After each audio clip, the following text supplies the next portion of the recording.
Coming to you live from my apartment, it's Rob Has a Podcast. And now here's the guy who just picked up How to Be Successful in 90 Days audiobook version. I am Rob Cesternino. Hello, everybody. Welcome back to Rob Has a Podcast. Sunday night, jam-packed episode, mid-episode nominations. Got to see the high roller room. Got to see what BB Bucks everybody got, and lots of mint julep sliding on a Sunday night here of a Big Brother, and we are here to talk about it all with you on another great panel. Back with us after another busy Big Brother weekend, it's the great Taran Armstrong. Taran, how are you? You know, I'm doing well, Rob, but can we just drop the attitude here and just reset real quick, because Sure. I'm just feeling like we're not very productive right now. Okay. All right, let me try this again. Taran, how are you? Okay, that's fine. All right. I'm doing good. I'm doing well. I'm happy to be here, Rob. Okay, good. Taran, you got a new mic? I did get a new mic. Thank you for noticing. Is that an electro voice? It is. It's the RE20, yeah. Okay, sorry. Talking shop here in the middle of the podcast. I'll ask you more about it after the show. All right, Taran, great to have you back with us. Of course, Taran's longtime co-host on the American Ninja Warrior wrap-up is here with us. It's the return of the great Lita Brillman. Lita, how are you? I'm great. Rob, you're now on the East Coast. It's not legal to be a high roller here. You've got to go back to California so you can participate in all the high rolling. I see what you did there. Yeah, I know. Well, look, each coast has its advantages. Lita, how are you doing? I'm wonderful. I'm so happy to be here. I'm loving this season. Yes, it's been a lot of fun. Good to have you back in the BB fold this season. And very excited to have back with us a special guest tonight. You can hear him talking about the challenge each week on the Challenge Mania podcast. Welcome back, Scott Yager. Scott, how are you? Hey, what's up, guys? Thanks for having me, Rob. Appreciate it. Scott, how have you been? You know, just playing shuffleboard with gigantic mint juleps over here in New York City, and usual mint summer julep stuff. Now, I think of the Kentucky Derby. Is that like a high roller thing?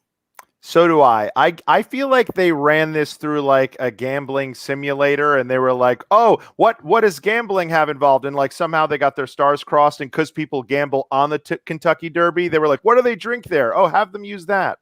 It's like you're betting on your horse in the race in the Veto comp. It makes sense. Wild. Yeah, maybe. In order to place a bet, do you have to roll a I don't, what do they call those, mug of ice? Well, I don't understand. Maybe this is an alcohol thing. I don't understand what that is at all. A mint julep? Yeah. Oh, it's a giant glass made out of plastic. Everybody orders it at the Kentucky Derby. It's huge, and then you play shuffleboard with it. Sort of a classic drinker's activity. I'm speaking as a former bartender. I feel like, I see that all the time. Yeah, people just throwing their drinks down a table. They had this last season, and I'm not sure if they did it any other previous Big Brother season, where you had to slide the drinks down the bar. It's like an old like movie trope of like somebody like walks in a bar and like, "Give me a beer," and they like slide it down the bar. And that's what this is. Big Brother is just like, this is our thing. If somebody walked into my bar and said, "Give me a beer," I would say I need a lot more information. I certainly would not immediately slide it to them. And it's always like, not like a bottle of beer. It's always like a, a draft beer in like a beer stein that you have ready to go, and you're just sliding it down the bar. And then a gunslinger like slams their hand down to catch it at the end. And that determines how much my tip is, whether it lands on a 1, 2, 3, or 4. Yeah. I'm ready to bet on this veto. Yeah. All right. So that's what a high roller is, according to Big Brother. All right. Scott, how's everything going on Challenge Mania? New season of the challenge. We're good. Spies, Lies, and Allies. Yeah, it sounds like a Big Brother competition. Honestly, that title there is like straight out of the wacky world of Big Brother puns and rhymes. Wild card. Veto. Yeah.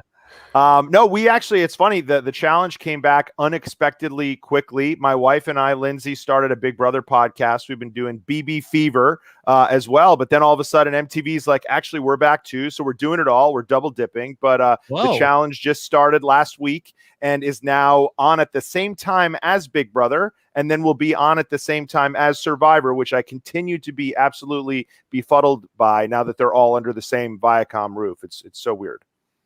Is it like a pride thing, you think? We're not going to move for them. What could it be? They can move. Yeah, exactly. I'm not switching cubicles. We can share a cubicle. You know? Yeah. It's all streaming. It's fine. We're not going to change our time out of principle. Yeah, but the challenge is essentially turning into Big Brother All-Stars. You know, it's like we've got the Fessies and the Caseys of the world on every season now. And so luckily BB Fights the other night on Celebrity Net Fights essentially doubled as challenge fights because they're all the same people, Josh Martinez and Jose included. So I'm having a lot of fun kind of now that they're all bleeding together. Survivor as well. I know you know that there's 3 Survivor rookies on this season of the challenge. So it's become so incestuous that I think a lot of challenge fans starting to watch Big Brother, a lot of Big Brother fans finally caving and going over to the challenge world. So we're covering it all on the Challenge Mania podcast network now, Rob, following in your footsteps. Yes. What am I doing wrong? How come I haven't been approached yet to be on the challenge? Oh, to be on the challenge. Honestly. Wow. Okay. So you need to talk a little bit more trash on social media. And what I'd advise you to do is maybe coordinate it with someone, maybe someone who's near and dear to your heart. Maybe I would have said Paulie Calafiore, but he's kind of fallen out of the good graces there. So somebody who is in the good graces, maybe a Josh Martinez, get into a public sort of thing with him. And then when another rival season comes around, which is what they do every few years, you can be a rival because Josh is sort of squashing beefs left and right. His rival last season, Devin, is now his best friend in the next game. So if you can just slide in there in between seasons, you can maybe get the call, I think. Okay. I feel like we can make this happen, Rob. Maybe this has been Sandra's long con with you. Maybe Sandra. I'm trying to think if there's any other Big Brother alumni that I've ever had beef with. I'm trying to think. Nothing comes to mind. All right. So anyway, all right. Good to know. Let's talk about Name That Croon. Lita, what'd you think of Name That Croon? Oh, these songs, when my Spotify Wrapped comes out this year, it's going to be all of those croons. Those were bangers left and right, songs of the summer. I think it was really a test of pure skill and musical ability. Yeah, Taran, this is a weird comp that they always bring back on Big Brother. It's like, we're going to write 9 original songs about the competitions so far. We've never, we keep forgetting to clock, okay, what's going to be the song about Massive Cocktail when it comes up? Here's the thing. Interesting juxtaposition of words there. But there's a Britney on production in CBS who is working on Big Brother, and they really want to get there. They're like, no, guys, I've written a bunch of songs. I'm telling you, we got to find a way to get these in there because they're great. Is this all the Wandoff submissioners banging down the Big Brother door? I have ideas. Yeah. Scott, do you think that maybe the production people are sort of like the 7 dwarfs, and while they build each set, they sing a song about Massive Cocktail? Yeah. It could be that, because of the pandemic and so many shows are in and out of production, that maybe there's a bunch of jingle writers that are on the CBS lot that are out of work that sort of just need to keep getting their union health insurance. So what they do is they say, come in here, watch a few episodes, write some croons, which I will admit is a word I've never heard until today. So I don't know where they got that, but yeah, no, I know that I looked it up afterwards, and I'm admittedly embarrassed that I don't know the term. It's as goofy to me as Spies, Lies, and Allies. Name That Croon. Yeah. Rob, is it possible that these songs were created we don't see it on the show, but when somebody falls out of a comp, Oompa Loompas come and sing a song about how they lost, and that's what the song is? Yeah, I think that's very possible. Also, that some of these songs. I mean that now. Yeah, that's great. The Helen was pushed music. So this This was wild. One of these songs. This actually came in the round, I think, where it was Xavier versus Tiffany. I thought that this was, they got a little wild here. Play with yourself and be a hero, but if your ball hits the ground, you're back to zero. Justin Not gonna Bieber's lie. never sound better. Yeah, I hadn't caught that, Rob. See, like that was definitely meant to be like the theme for the new Carmen Sandiego series, and they just repurposed it or something like that. Right? Mhm. Right? I think. Yeah. All right. Well, in the midst of all this fun, we actually got a very interesting knockout comp, which is going to have some ramifications. Let's go through it. Although I did like the opening. Lita, was this an ad lib, or do you think this was in the script for Derek X to open up the comp? Yo, yo, yo. No, isn't that what all the famous crooners said back in the day? I feel like Sinatra was always saying yo, yo, yo. Yo, yo, yo. Yeah. Here great, we go. great impression. Mhm, yeah. All right. We opened it up. It was Claire versus Brittany. Taran, did they draw like chips to get the first two people? Yeah, they said it was randomly drawn. I don't know who randomly drew it, but somebody did. Yeah. Claire gets the first question wrong, and we didn't get like the patented Claire, oh, I was throwing this HOH. Does that speak to that? Do we think she just got it wrong? I think she got it wrong. Yeah, I think, and she seemed pretty genuinely upset about it. She did have plans if she had won the HOH. She hadn't talked about throwing it, so I think she was going for it, but just screwed it up. Okay. So Brittany is going to pick Sarah Beth and Kyland, and this is going to set off a real back and forth because then Kyland is going to be correct and knock out Sarah Beth. Scott, boy, Kyland was like so locked in on this competition. Yeah, no, I mean, it's funny for someone who claimed he didn't want to win this competition. He was as good at this competition as most people have been ever at a competition. Yeah. So just naturally gifted, I guess. Yeah, I would Yeah, say like, so. Man, I don't want to win. I don't want this. Yeah, right. Right. Whoops. Oh, crap. Sorry. Yeah. I'm instinctually just too good at this. When he got down to in the last round against Tiffany, she's like, okay, let me have this. He's like, okay, as long as I don't do something like I thought he was saying like, I can't help it. I just have to say the right answer. I think he was saying, don't make me regret this or something along those lines. Like, don't make me look foolish. Like, she was planning to put him up on the block. So, it's, but still not exactly something that you should say to somebody that you're about to give power.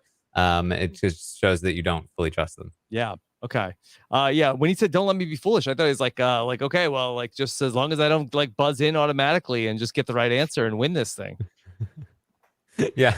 No. You were thinking in terms of like, hey, I'm really good at this. I don't want you to make me look not good at this. I just blurt out the answers and get it right. I was cursed by a witch when I was a child, and if somebody asks me a question, I have to answer it, Tiffany. Sings a song about a competition, I'm gonna know what kind of competition it was. Automatically. Believe me, I never thought this would come up in my life either when that witch cursed me, and yet.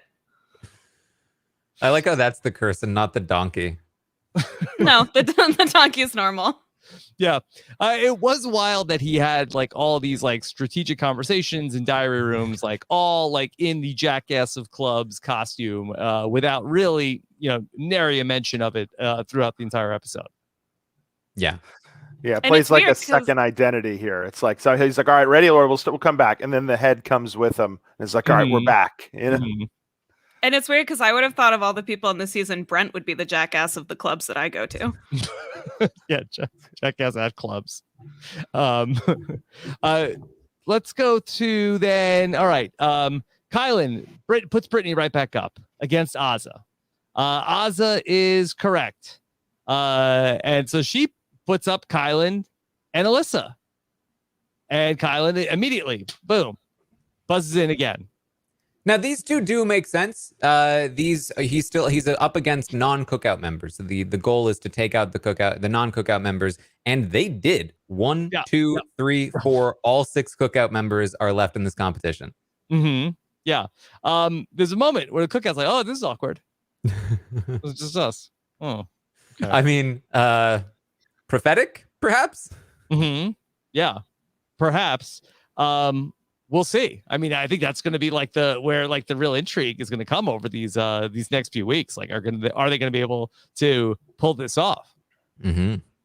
So, all right, Azza, she wants to be the HOH. She tells Kyland, "Hey, give it to me." She goes up against Big D and picks Tiffany and Hannah. And this is when Tiffany wins, picks Azza and Kyland, and Kyland is going to buzz in. She's like, "Bro, what are you doing?" Yeah. Which? Yeah. Curse. He clearly did not want to throw it to Azza. She was asking him like, can you please throw this to me? And he was like, I mean, maybe okay, sure, whatever.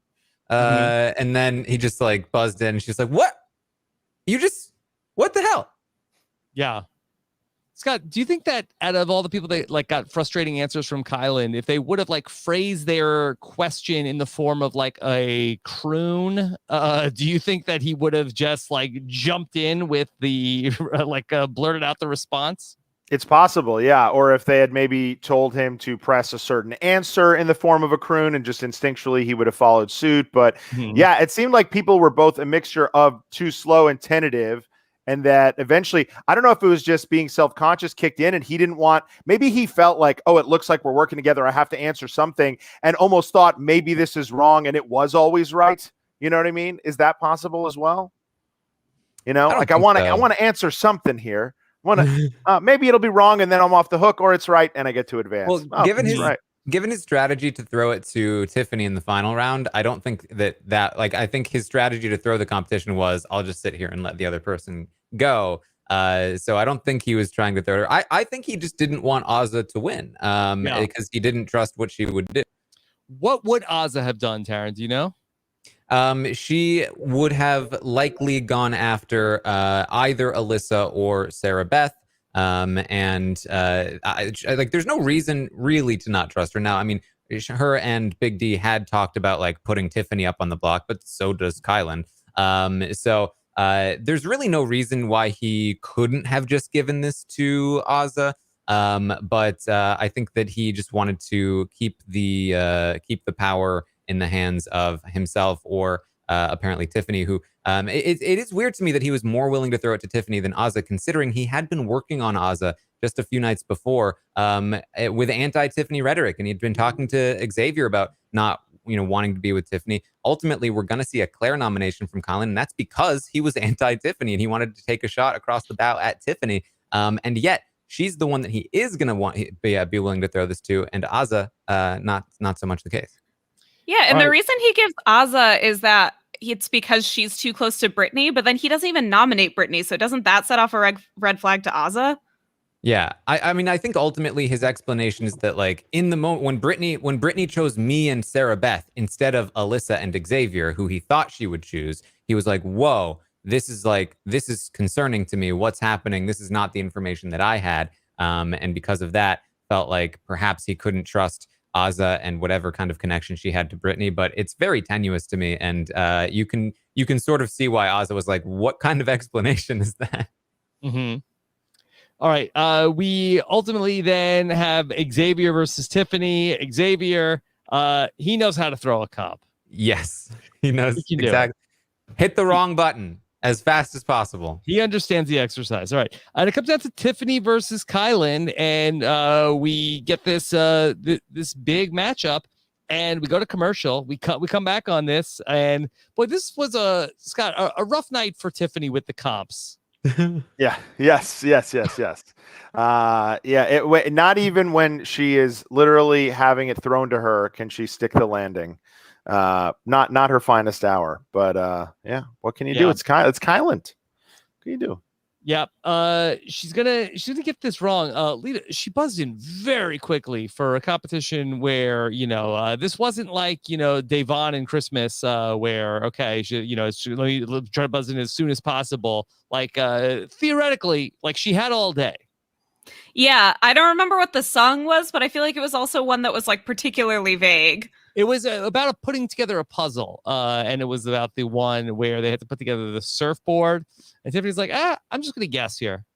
Well, I feel like it took her forever. I feel like there was a very long waiting period here. You think that maybe they cut it down for TV? Well, I mean, I don't know. At least from my perspective, when I was watching it, it seemed like it took forever because we see Kyland just kind of standing there, and then the way he tells it, he was standing there, and then he realized, oh my god, I have my hands, my arms crossed. It's very clear that I'm throwing this. So he put his hands up, and then he was like, now what do I do with my hands? Because he wasn't listening to the song. He doesn't know the answer because he was just going to let Tiffany buzz in. And so now he's like trying to pretend like he's trying to figure it out. And Tiffany still hasn't answered. And he's like, what? Good, please. And then she finally buzzes in. What would happen if neither person answered on the final two? I don't know. It plays the song again. Total distraction. See, isn't it possible that in a way couldn't she have been worried or paranoid that he was going to buzz in either out of to make sure nobody knew the ruse or just out of whatever it was, and that's why she jumped the gun? And even though she took long to do it, she didn't take long enough, clearly. So like maybe Kyland, like she didn't fully believe him. Like when he started moving his hands, maybe that was enough to have her think, oh, he's double crossing me, I got to go for it. Maybe. Yeah. I mean, it's. I think ultimately, she is like, okay, I have no idea. I'm just gonna take a guess, which is what she says in the diagram. But really, I mean, if they'd been thinking clearly, and obviously this is like in the moment, you can't expect them to think clearly. But if they recognized that neither of them knew the answer and thus didn't know how to give it to Tiffany, it really should have been Kyland that took the guess because he had more win scenarios in his losing scenarios because there were 2 incorrect answers and only 1 correct. So he would have had a 2 in 3 chance of getting the one he wanted, as opposed to 1 in 3 that Tiffany had. Okay, we're gonna start to see some of Kyland's thought process come together afterwards. With Derek F, he starts to talk about, okay, who are the people that he's worried about? His targets are Claire, Alyssa, and Brittany. Derek F tells him to be careful about Sarah Beth. Lita, this seemed like this was a surprise to Kyland that Derek F was saying, worry about Sarah Beth. Or the perception that people have about you and Sarah Beth. Well, I think he almost like laughed a little bit at it because obviously like that's not what Kyland wants to hear, and everybody who's talking to him should know that. So that's like not necessarily the smartest thing to say to him. And he even says like, I really don't want to do that. I mean, I get that Derek F is maybe like coming from a place of like, well, he's not going to get mad at me for me saying this because we're really close or whatever. But he has to know that that's the opposite of what the HOH wants to hear. Claire, Alyssa, Brittany. Those are the 3 names that we end up hearing. So Tiffany is going to start to realize she could lose Claire this week. We're going to see her talk to Xavier about this. She didn't want Kyland to be the HOH. And Scott, this was interesting that she's talking about the conflicted nature of, she has the cookout, but she also has people like Claire, and she has a better relationship with Claire than she does with each of the people that are in the cookout. Not that everybody in the cookout, but that she has better people, better relationships with Claire than she does with every single person in the cookout. It seems like not only does she have that, but Kyland has the relationship with Sarah Beth, and you wonder if the fact that they have this built-in alliance with each other in the cookout makes less pressure to get to know each other on an emotional level and strengthen relationships, and then subconsciously the other people in the house who you're sort of like looking to see who's going to be your number 7 or your number 8. That's when you go and form bonds, and there's no pressure. You already know who your final 6 is, whatever. And even though every conversation you're having with them, essentially you're backstabbing them a little bit. That's why it seems like everyone in the cookout has their like number 1A, who's like really the person they like. Yeah, this is kind of what we see from a lot of these structures, even going back to the brigade and, ultimately like the bomb squad, things like the pretty boys. Typically how these things work is that when they have these parachute alliances, over the course of time, they do become more loyal almost to those parachute alliances than the original team because they're not hanging out with the original team. However, in those scenarios, really, it's the weight of the structure crushes those parachute alliances anyway. Even if Lane wants to take Brittany to the end, he can't because it's too late. There's nothing he can do to stop it, which is kind of the situation that they're in right now, except they don't want to stop it. So it's less so the weight that's crushing them down for the most part, and more their genuine dedication to what they're trying to do, which is what makes this a bit more unique in how they're going about it and how they're strategizing for it. You know, I had watched the Fast and the Furious films over the weekend, and there's all of them. Yes, half of them. But I watched them on 3X. But you know, there's a point where I don't want to give too much of the plot away, but there's one person who's in one of the very early films is an undercover FBI officer. Or maybe it might be CIA. It's really hard to tell. It was 3X. Is he undercover as an officer, or is he an officer that's undercover as something else? That's undercover, and he has a romantic entanglement with a woman, and he's tells her like, hey, I gotta tell you, you know, I'm a police officer, and then they're like, oh, you were just using me the whole time. No, the friendships were real. You don't understand. It wasn't like that. But it's like I feel like that everybody with like their partner, it's like no, I really was your friend. I wasn't lying to you the whole time. And it's almost like that send them off to the jury sooner the better, so I don't have to keep living this lie. You're completely right. We are basically watching the Fast and Furious franchise on our Big Brother screens Donnie right now. Brasco, same idea. You know, any of these movies where somebody has to go undercover. I would say, though, you know, the nature of this Cookout Alliance, and it's so interesting because, like, you know, I've been on the show a few times. I feel like every time we're talking about a large alliance, it's always a group that I can't really get behind. I don't really like, but I both love the Cookout, but I'm sort of bored by the inevitable nature of them being Final Six. So it's sort of like a win-win. Either they work together, stick together, and I'm all for it, or somebody rustles some feathers and makes a big move, and that would be better TV. So honestly, I think just from a show structure standpoint, this is the best season we've had from a big alliance standpoint. However, when it comes to the sort of getting betrayed by, you know, if you're Sarah Beth and you get betrayed by Kyland, or if you're someone who gets betrayed by someone in the Cookout, once it comes out what this alliance meant and why it was put together, it's kind of hard not to understand. Like, I feel like you might still get that vote from your 1A person, your parachute alliance might still vote for you because they do understand you ultimately being loyal to an alliance for this particular cause. So another, you know, rarity in Big Brother, where sometimes you get those people who, when their best friend bites them in the butt, you know, at the 4 or the 5, they don't vote for him. They vote Josh Martinez instead or whatever.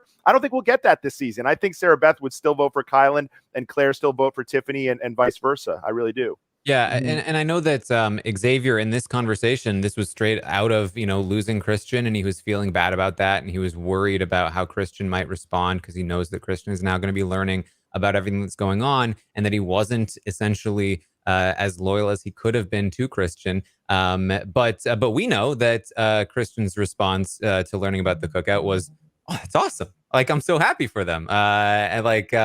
And I do think that that's going to be the response from honestly from everyone left in the house. Mm-hmm. I think the Fast and the Furious took that plot from Taming of the Shrew. Mm-hmm. Does that make the Fast and the Furious franchise sort of the Shakespeare of our generation? You know what? May I get the audiobook on 3X and I'll let you know. Oh, it's also the plot of 10 Things I Hate About You. You can watch that on 3X. And true or false, Rob, that very Fast and Furious film that you're talking about, and I think several others, actually ends with a cookout, I believe. So to bring it full circle, there are several cookouts, Corona-filled cookouts with speeches about familia. The beer. Yes. Okay. So let's get to Kyland and Azah. Kyland talks to Azah and asks her how she's doing. She basically says fine. She was not fine. Narrator. She was not fine. Azah did not like that. No. Comes up on the screen. Yeah, Taran, she felt like this was turning into an interview, and she was not feeling like she had a chance to express herself. Yeah, she's used this line a few times now, that he talks like he's straight out of How to Be Successful in 90 Days, like he's Tony Robbins. That's like all he speaks in, which very fair. Mm-hmm. Is that a real book? Definitely. And has anyone on 90 Day Fiance tried it? I'm not sure. I don't think that how she's classifying how Tony Robbins talks is actually how Tony Robbins talks. How does Tony? I don't actually know who's much Tony about Robbins? Tony Robbins. He's like, I just assume he's like a motivational. Taran, how's everything going? And it's like he's very pumped up. Yeah, that sounds very unlike Kyland. Actually, I think you're right. Kyland is very much. He's Animal from the Muppets. he's a big guy, Tony Robbins. So, there you go. Mm-hmm. Yeah. All right. I'm gonna need to see. I'm gonna need to see a side by side of Tony Robbins saying something and then Kyland saying something, and then we can make a judgment. It's gonna be night and day. I mean, Scott, do you seem like super motivated when you hear Kyland? I mean, is he a pump you up guy? Well, what's so interesting is that he has this, like, he's just unconditionally positive, especially when he knows he's having kind of a tough combo, which that was. And then he did this sort of gaslighting thing where even though he wasn't acting like this and she was, he was like, look, we're both kind of, taking it to a place. Why don't we both bring it back? Why don't we both just start over? When, like, honestly, he was sort of being overly nice, knowing that he kind of is the one who made the mistake. And now he's like, I think we both came at this from the wrong. And maybe they cut it out and I just missed it. But it looked like he was being not even just approachable, but like overly approachable to like an incessant degree. And so that's what she was annoyed by. And instead he was like, yeah, I think like our energy is like way off. But like, no, your energy was precisely where you thought it should be to win her over with your charm. She just hates your charm right now. Mm-hmm. Yeah. It's like pandering. Yes, too much charm. Turn the charm off. I'm not. Yeah, I mean, the communication styles within the cookout are so dramatically different between really all of them. Even like Xavier is so laid back. Tiffany is so sort of like she's very like personal and like will like sit with you and like be your person. But then like don't cross her because she's not going to take that very lightly. And then Azza is all about the collective group. And wanting to feel heard and wanting to feel like she's a part of the group and feeling validated and supported. And Kyland's all about just like pure kind of like what makes the most logical sense exactly in this moment, and how can we achieve this goal together? And it leads to a lot of conflicts. Mm-hmm. Well, we're gonna see Kyland move on to Claire. And Lita, Claire did not have the right answers for Kyland. No, he asks her who she should put up.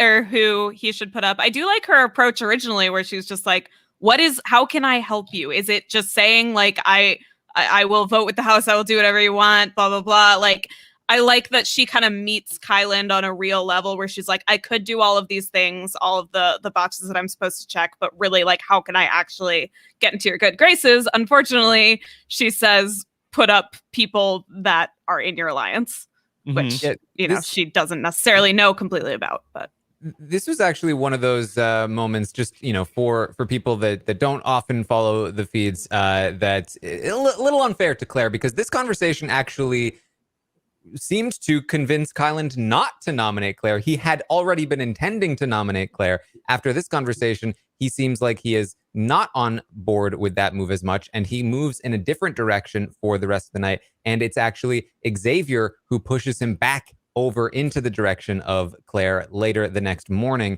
They also do not give Xavier credit for that, instead deciding to sort of put a mistake into Claire's mouth that didn't exist when she actually did a decent job in this conversation, and again taking away the credit from Xavier, who's really the one who manages to push things back to where he would like them to be. Wait, how did Claire convince him not to nom her?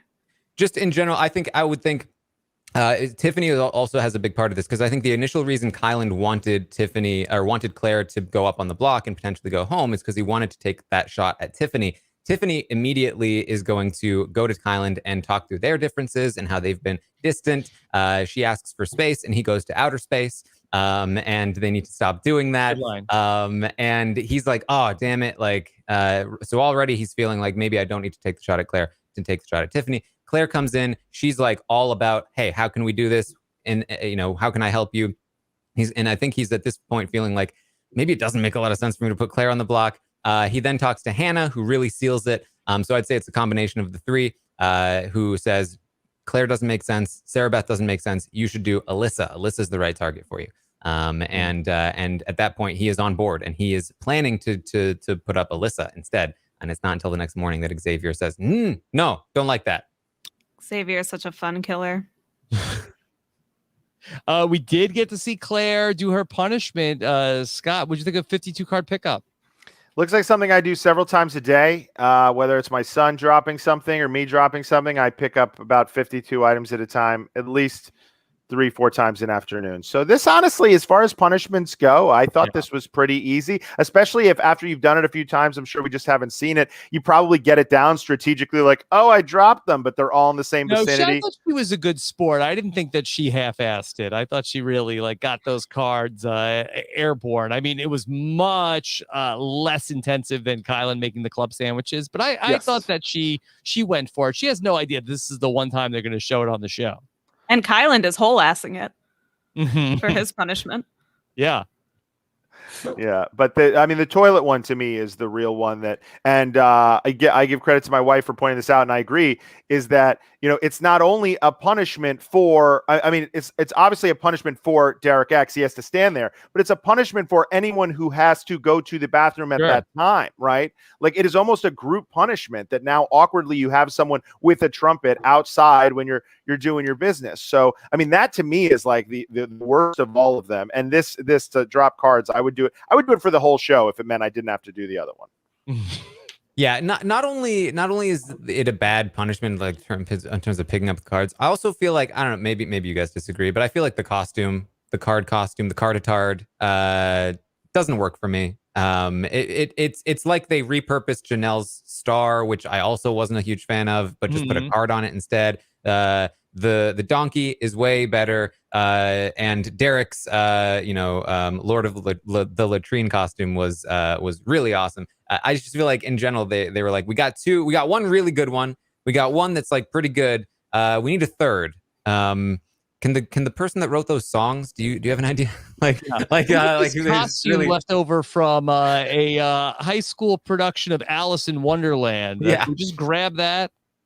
Yeah, Taran, if you're going to start getting upset about costumes being just like a full-length leotard with something put over it, you're going to have a bad time watching a lot of seasons of Big Brother. Look, the actual like straight up unitard classic, but putting the card over it is honestly like less. It's not classic anymore. Now it's just lame. Have they been calling it a unicard? I can't hear it. I can't hear the difference between those two. Carditard, I believe. Unicard is so much better. Way better. Carditard sounds like a word that it doesn't sound good coming out of my mouth. A lot of them do. Well, that's the problem with the leotard, is that the combo word, it's the tard comes from leotard. It still doesn't sound like something I want to say in 2021. Right. So let's get the leotards off the show or replace them with something else so we can fix that word. Should we be using the prefix of the Leo? Leah, yes. The Leo card or Leo whatever is what we should be calling it. There you go. What makes it a Leo instead of a uni? Well, that one is a uni. I think a Leo is when it does not have leg pants. As opposed to any other kind of pants. When it doesn't have pants. Yeah. Scott, did they ever do costumes on the challenge? No, and I just actually last season, I was talking about how you fix the problem where so many people in the game in the challenge often have zero incentive, right? In the challenge, if the show is structured where last place doesn't automatically go into elimination, anyone who knows they're in a good place politically will often not care about coming in first or last, and it kind of ruins the competitions. And so that's why I think punishments should invade the challenge. I don't think they should be goofy punishments like this, but I think they should, maybe like have to, sit in maybe isolated chamber by themselves or something, or or rewards also, like more kind of just like the rewards are always like you get Burger King for life on the challenge. Like, how about just you get a Walkman for 6 hours? I feel like really that would get Burger people King for life. Yeah, so Darrell Taylor won it last season. I asked him how it worked, and it came in the form of gift card. They just keep giving him gift cards. So he got a bunch of $500 gift cards, and they say, whenever you need more, let us know. And so he has Burger King for life and has used it pretty well so far. So yeah.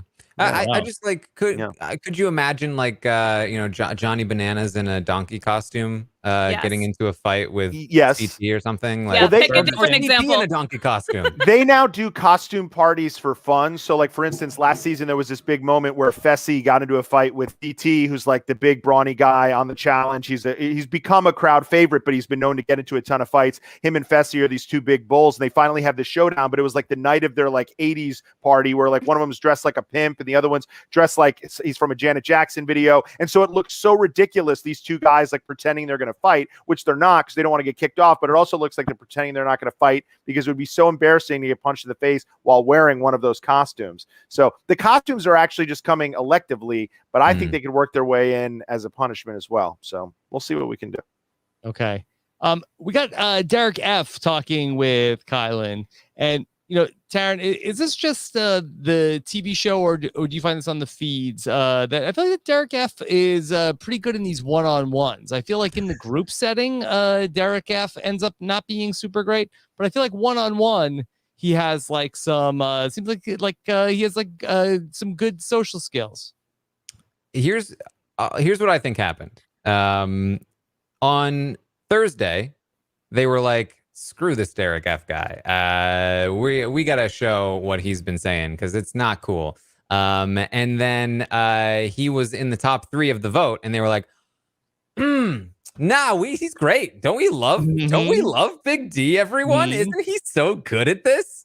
And so I will say he is certainly better in his one-on-ones than he is, I don't know.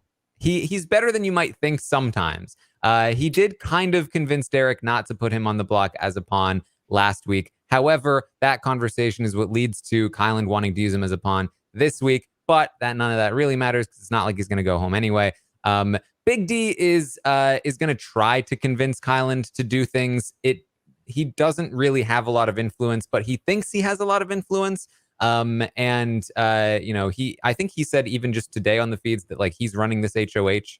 But I think that if he was, then there would be probably different nominations. Okay. He agrees to be a pawn. We get our mid-episode nominations. I have to say I was pretty pumped up when we got like 8:30 nominations. Oh baby, here we go. Until you found out what happened after that. Yeah, it wasn't terrible, but I felt like, I'm glad that we didn't really drag this episode out and then have to hurry up through the Wednesday episode to do all of this and the veto comp and then the veto ceremony all on Wednesday. So, I feel like that this was, I preferred this. Was this the most you've ever had in a single episode of Big? I feel like having an HOH, having nominations, and then essentially having a whole, what would you call like a mid-level comp here? I don't know what the term for it for, but normally you get like maybe 2 of these, 1.5 of these. To get all 3 of these into one episode with a bunch of one-on-one scenes, I think this was like the most content-filled Sunday episode certainly I've ever seen of the show. Yeah, it's depends on how you define rare content with the rolling the things down the. I was going to say the issue is not the showing the comps, it's watching people compete for a seed to bet on something that then we're not going to see them bet on in the episode. It dragged a little. I wasn't the most compelled and interested in the results. But I did like the nomination ceremony here. I always like it when they change up the sort of the template or the episodes. It makes it feel less formulaic and more interesting personally. But that's until they start doing the Minjulips. Yeah. Post nominations, we saw a segment with Tiffany and Claire. Taran, I want to know from you that were you surprised at all about Tiffany's diary rooms in this episode? Because I feel like from listening to the live feed updates over the last couple of days, I feel like that there's been a little bit of conversation about how Tiffany isn't fighting super hard to keep Claire in the house. Tiffany at least tells us at home, but that she'll do anything to keep Claire in the game. Yeah, I think that there's a combination of things happening here. One is that over the few days since the HOH competition, Tiffany has become more and more willing to fight for Claire as she sees a path for it to happen. And so we are likely getting those DRs from, a couple of days after that specific scenario. And then another thing that's probably happening here is that they are probably trying to get specific content from her in the diary room that is angled in a certain way. When she says that she's willing to do whatever it takes to keep Claire safe this week, that does not mean that she's going to actually do anything that would be a detriment to the cookout. It just means that she's going to, that was probably a revelatory moment for her a couple days after the HOH, where she was like, I see a path for this. I'm going to make this happen. Let me tell you. But if she had to choose between letting it happen and blowing up the cookout, of course she's going to let it happen. So it wasn't quite as probably dramatic as they were going for in the episode. Okay, let's talk about the high roller room. Let's open it up, baby. Heck yeah, man. Let's talk about the high roller room. Scott, you strike me as a Vegas guy. Did you feel like that they captured the essence? Yeah, well, I will say this, that in a Big Brother goofy, nothing is ever going to be actually cool way, this did have the vibe of like a high roller room. And let's be honest, like, I don't often go in them, but I've wandered by them. I have an idea of what the ambiance is. And yeah, it's sort of like, a nice room where there's a couple places to play privately. And that's what they did here. So look, I honestly think aesthetic wise, they nailed it for sure. Okay. I liked the comment in the diary. I think it was Xavier that said this, that was like, I felt like I was walking out of the Big Brother, out of the BB house and into a BB casino. It's like, Yeah. Oh boy. Like we really different there. Wasn't the whole house supposed to be a BB casino? Wasn't that supposed to be the theme? Yeah, Taran, I think we went to the wrong casino in Vegas. It didn't look like this. It wasn't high roller enough. I didn't see. I mean, maybe it was me, but I didn't order giant mint juleps. I didn't see them on the menu. So, I mean, clearly we missed the game where you throw them down the thing and then you get to, play the bet on the veto. Yeah, that was probably our problem. All right, we learned about the 3 different games that are out there. There is the game that we saw everybody play in this week to try to. What was the name of this one? I don't remember. Taran is famously bad at remembering names of obstacles, so I don't think this plays to his strength. The chat will have it in a second. For $125, you can play Chopping Block Roulette. Taran, could you just work through this one? Chopping Block Roulette Veto Derby. Thank you, Liv. Yes, so there are some additional, or what seem to be additional rules that we did not hear in the episode that we have seen them discuss or heard them discuss on the feeds. So this chopping block roulette basically means that the winner of that power will, I believe, be forced to remove somebody from the block. They have to remove somebody from the block. This is after nominations, before veto, I think.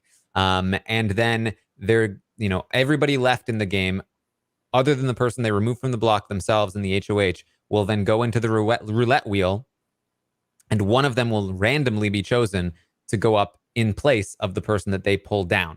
So that is how it works. Basically, next week, a random person is going to be one of the nominations, with the only people safe being the HOH, the winner of that power, and the person of their choice that had already been on the block. Taran, didn't Dan Giesling already work out the branding on this? Isn't this a renomination roulette? Yeah. Maybe we should get in contact with Melissa, get her hooked up with Dan, and maybe we can, file some kind of lawsuit, because this is clearly ripped off. Yeah. And then we have finally, for 250 BB bucks, the coin of destiny. What's the exchange rate between a coin of destiny and a medallion of power? I don't know. They seem like kind of they might be in the same family of currencies. What about the safety coin?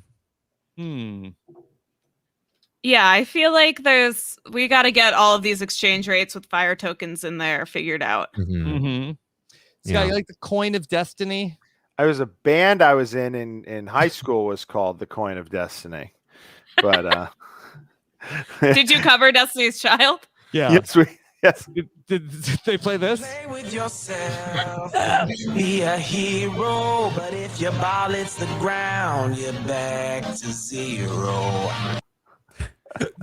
Who is the recording artist for that they hired a contractor that was like, you want me to sing?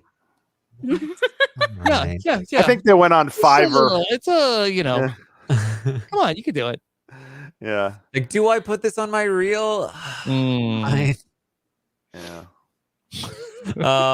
What I'm really hoping is that that the winner of the coin of destiny, like a room opens and there's like smoke billowing out and there's like lights and spotlights down on like a suitcase, and the suitcase opens and is gold light like it's Pulp Fiction, and then in the suitcase on a pedestal is a regular quarter. And they just flip it. Yeah. I mean, also Coin the of coin, the fact that ends with a coin, like, so $250, you save it up, you get there, and then you still have to flip a coin. Those are still not that great odds. Like, I mean, just from a TV producing standpoint, the fact that can just anticlimactically be like, nope, same HOH. Okay. All right. Like, CBS loves a coin flip lately. Yeah, they love a coin flip. All right. Let's just have like a check-in here. All right. What is your level of certainty that when the coin of destiny is flipped, it will land on the side that is for the power to be used? Scott, what is your confidence level from 0 to 100? 0% chance that anything interesting happens. 0% chance. Oh, so you think it's a 0, but you think that it will stay the HO. The person will have saved up all the money. Got all, and got the coin. Oh, I'm the exact opposite. I'm at like 100% confidence, like weighted coin. Oh, you think so? I hope so. I hope Stop you it. It's 50-50. It's been a while since I've taken math. Stop it. They're not rigging it that hard. Taran, that obviously. Tiebreaker. What do you say? 0%, 50-50, or 100%?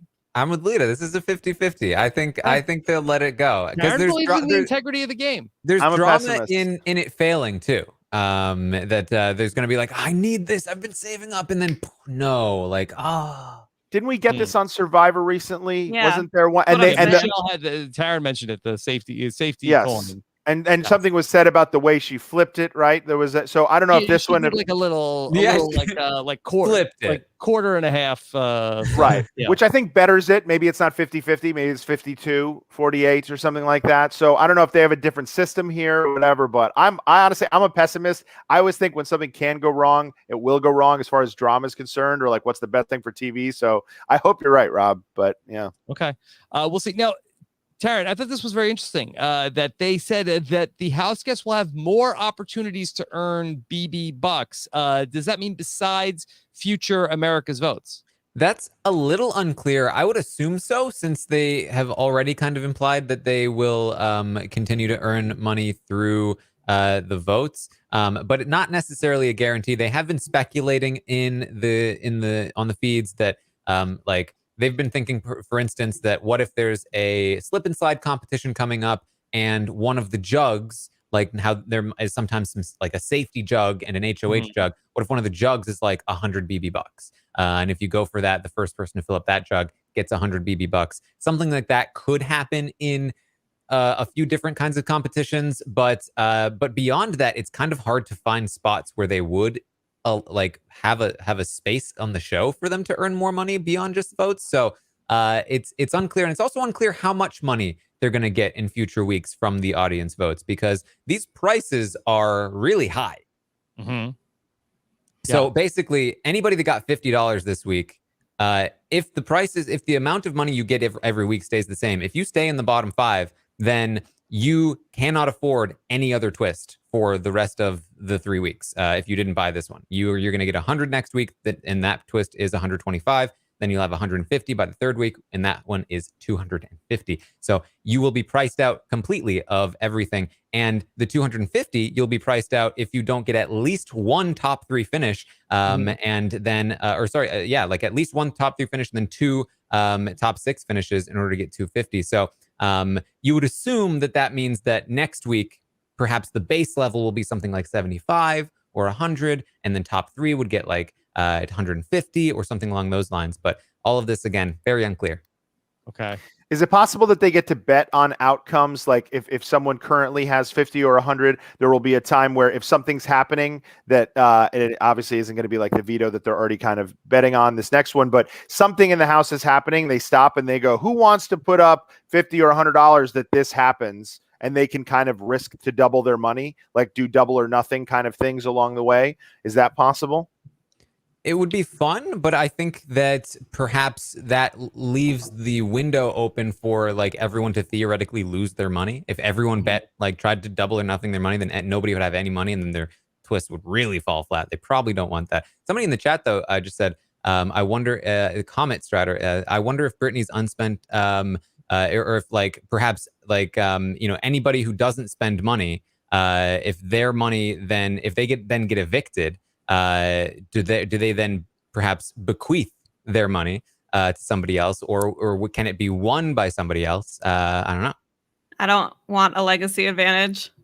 But don't want inheritance. No generational wealth on BB. What if that when people go to the jury house, they can send back powers in exchange for BB bucks? They're just like looking at Survivor now and just writing stuff down. Yeah. I don't know about that. I think it's going to be 3 weeks and done. Hey, Lita, say what you want. Listen to what $75 fan favorite Hannah had to say. This is a good twist. This is a good twist. Yeah, that's so that she can keep getting $75 every week. Hey, America, this is awesome. You guys did great. You're so good at voting. America, you're so smart.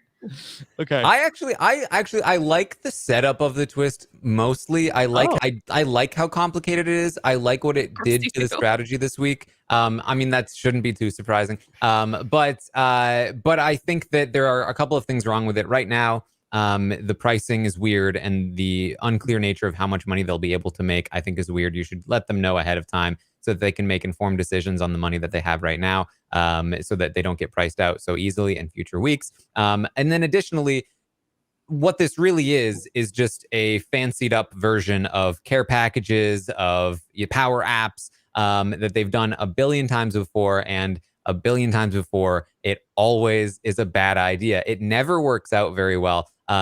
Introducing powers into the game, no matter how fair they think they're making it, will almost always benefit the majority alliance. You think, oh, these powers are going to shake it up, make it harder to control the weaks. But what it does is it makes it harder to control the weaks for the people in the minority of the house, and makes it much more easy for the people in the majority of the house to control the weeks. So for instance, the roulette power next week, if somebody outside of the cookout wins the HOH, and let's say they somehow realize they need to nominate 2 members of the cookout, now that roulette power is in play, and a random person is going to replace one of those nominees, and now all of a sudden they don't have 2 members of the cookout on the block, and they're in a lot more trouble. If the veto is won by somebody in the cookout, then they can choose not to use the veto. They will have the votes, and even though the person in the minority of the house tried to take a shot at the majority alliance, they then would have failed because of the twist, and that's because the majority controls more. If the majority wins, if the cookout wins, all they need to do is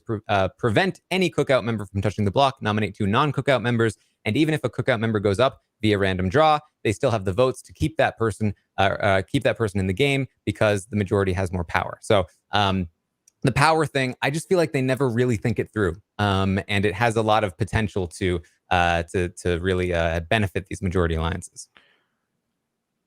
Let's talk through everybody and what they're going to get. I thought that this was kind of mean that they opened up on Sarah Beth, and they had Sarah Beth explain the whole thing. She was like, this week, America got to vote, and they'll give 3 players 100 BB bucks. They'll give 3 players $75, and everybody else will get $50. I got $50. Like, it's very mean to have her explain. And they were giving it to America's favorite, and then also, I got 50. Thanks, America. Thanks, America. Yeah. She got 4. She played the game. She went for it. Yes. And I feel like not a bad call when you only have $50 and you have no idea what kind of money you'll be able to get in future weeks. If you assume you're only going to get 50 next week, then you won't be able to afford anything else anyway. You might as well just spend your money. Mm-hmm. Hannah and Xavier, both were in the second tier. Both got $75, and both said that they're going to punt this week. They are going to save their money. Taran, was there any surprises? Well, I guess we'll get to the big surprise. The big surprise is coming up. But let's go through it one by one rather than bounce around as I try to keep this straight. All right, let's go to Brittany. Okay, Brittany, she got 100 BB bucks. Oh my God! Shut up! Come on! Oh my God! Stop it right now! Yeah. Heck yeah, man. Sounds like she's in a saw trap. She sounds terrified. Oh my God! Shut up! Come on! Stop it right now! Get away from me, you monster! Oh, Yeah. maybe it is. Who knows? And Lita, she says instantly after that, she says, heck yeah, man, America, you know that I needed this. And if America knows I need it, I must be in danger. I'm not going to play. And America, you were right. Just not exactly right now at this time, but you're so smart other than that. Mm-hmm. Yeah.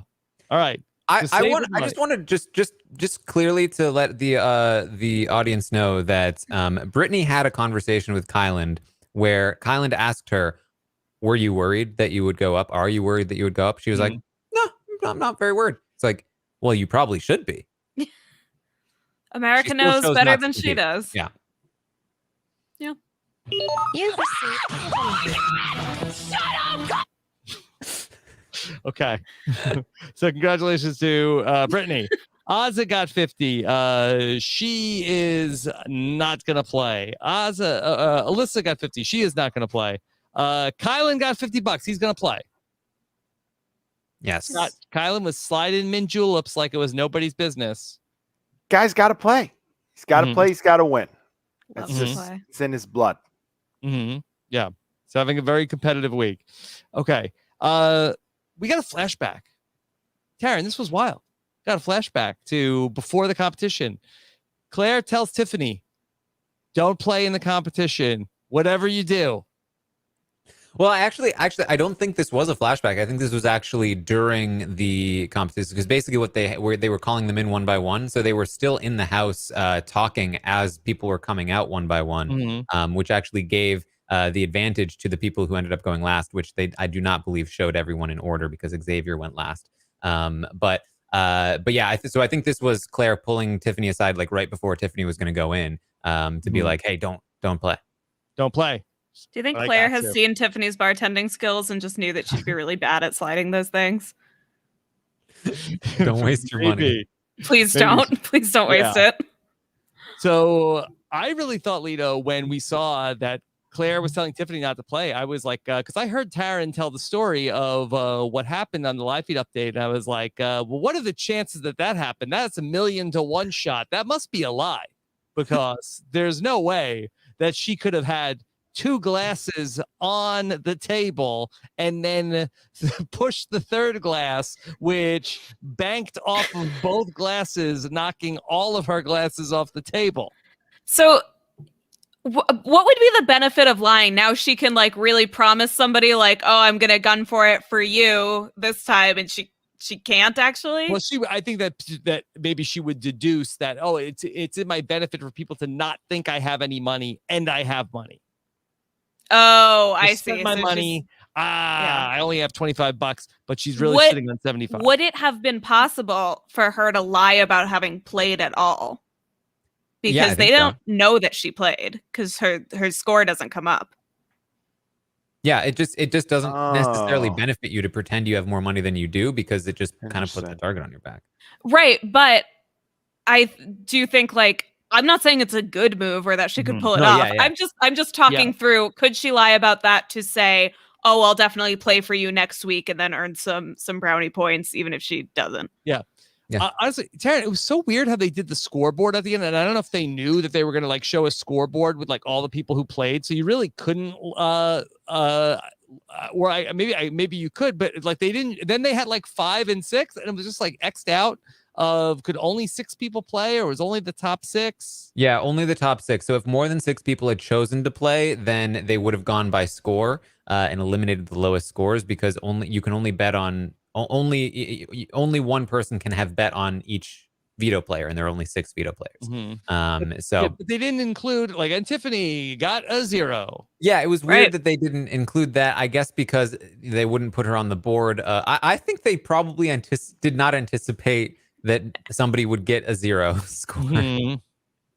But yeah, I'm with you, Rob. Though, like I knew that Tiffany said that this happened. And I was mostly expecting it to happen. I didn't think she was lying, but it was a possibility. And then she gets 2, and I was picturing like 2 right next to each other, really close. And I thought they were like balls, like very easily knocked off. I didn't realize they were junipers or whatever. And so I thought they would be like right next to each other, and she went right in between them, and it scattered them all. But then it was like one here and one way out here on the other side, further down.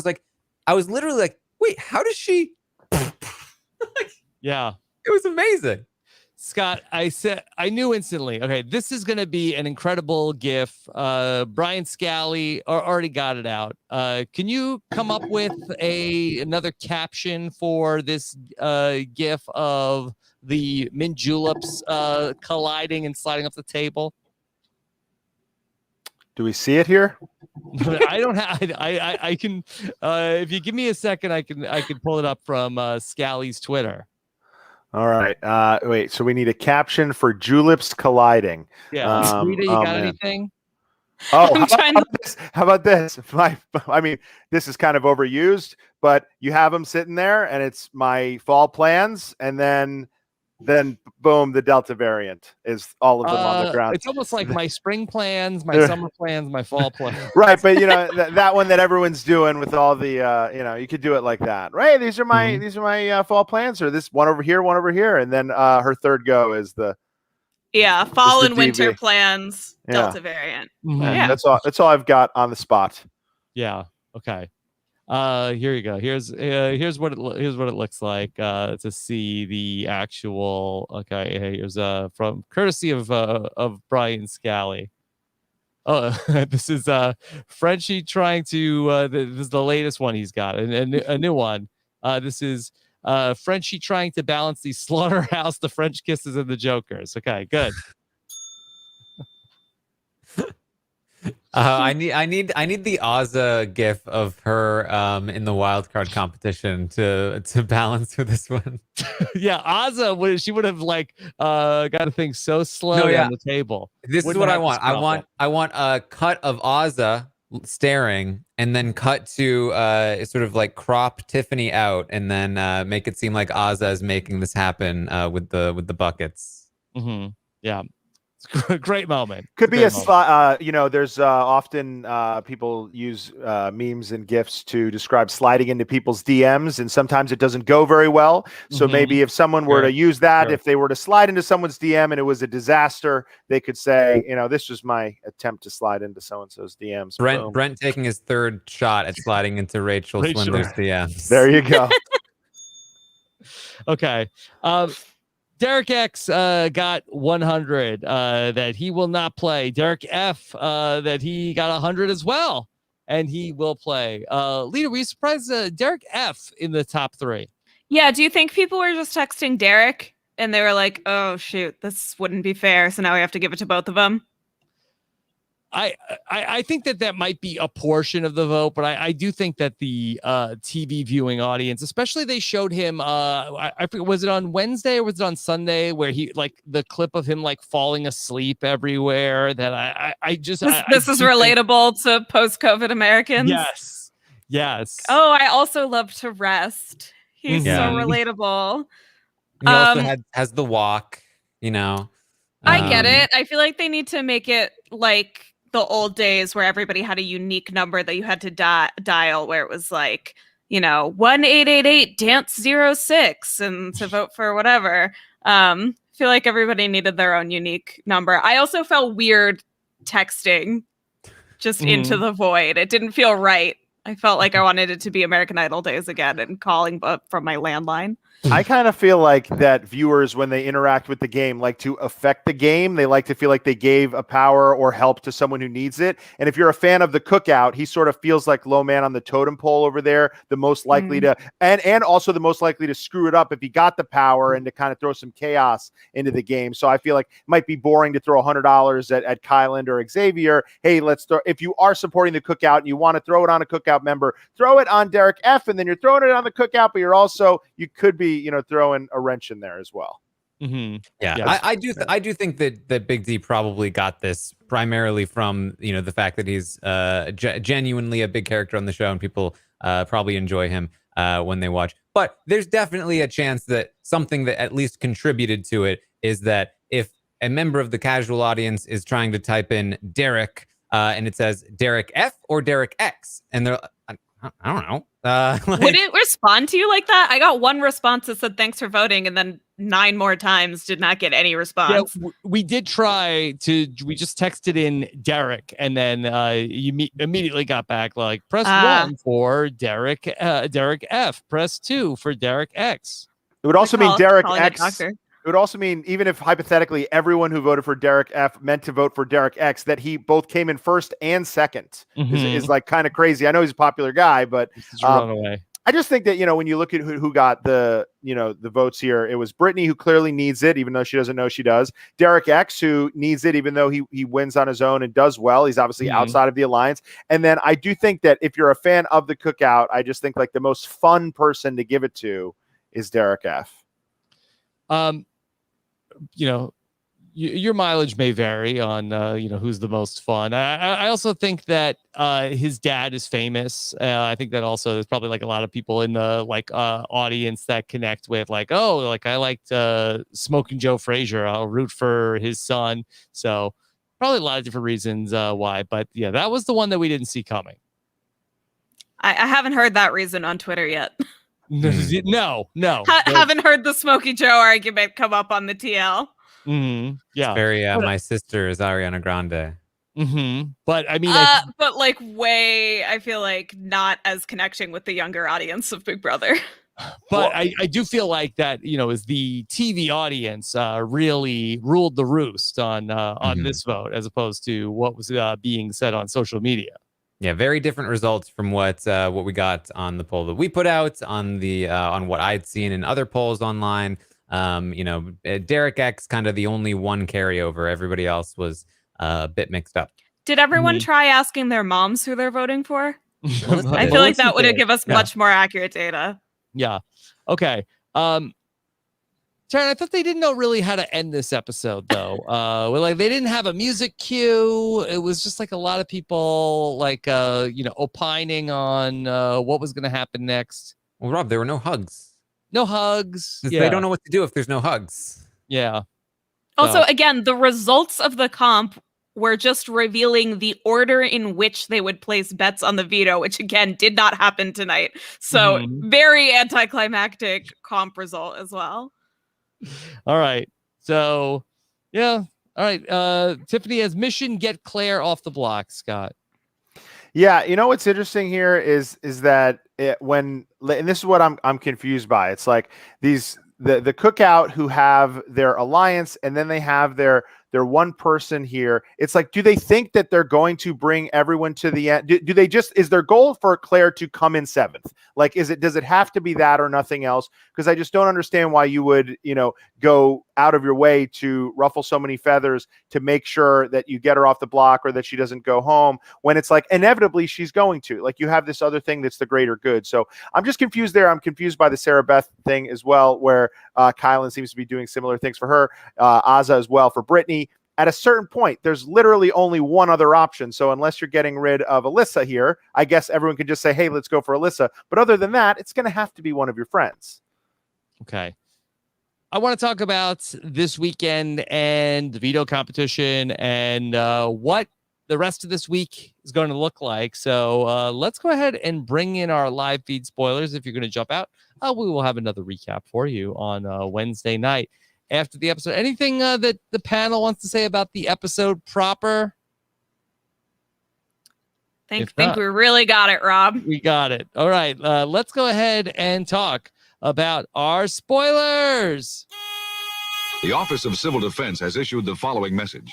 This is A spoiler. warning. A spoiler. Warning means that an actual Spoiler. against this country has been detected and that protective action should be taken.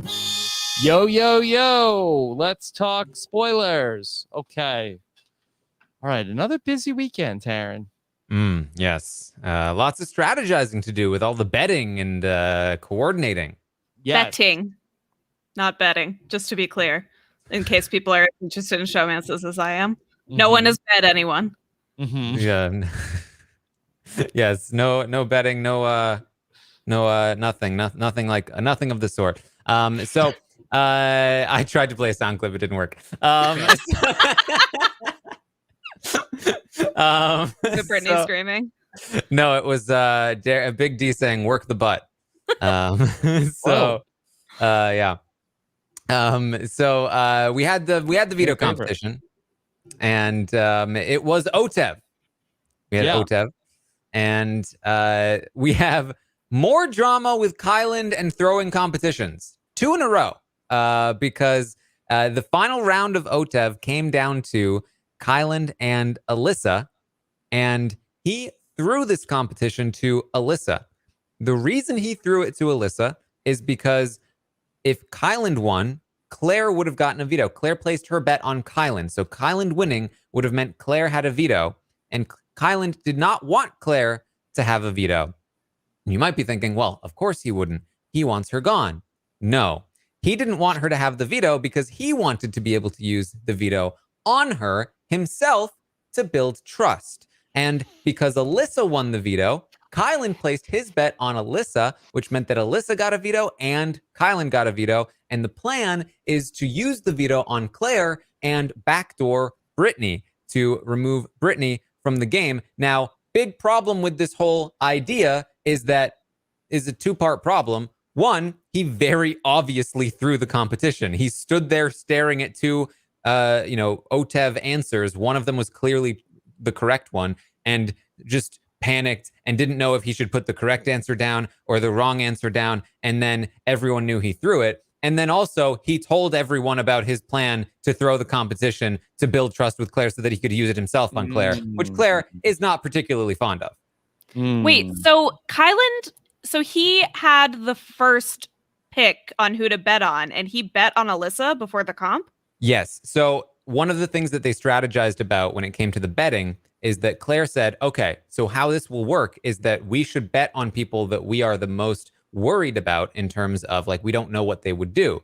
Kyland is still trying to, Kyland is worried that people are going to link him up with Alyssa and Xavier. He already didn't put them up in the block when everybody wanted him to. And so in his mind, in order to keep up appearances, he needs to bet on Alyssa to be like, look, I'm betting on the person that I'm worried wouldn't use the veto on Claire. So that's me betting on Alyssa. But then Claire bet on Kyland. He was like, oh no, she doesn't trust me. I know how to get her to trust me. I'll throw it so that she doesn't have a veto, and then I'll use the veto that I get on her. This is classic 50 BB Bucks character. Overthinking it a little bit. What are you doing? Yes.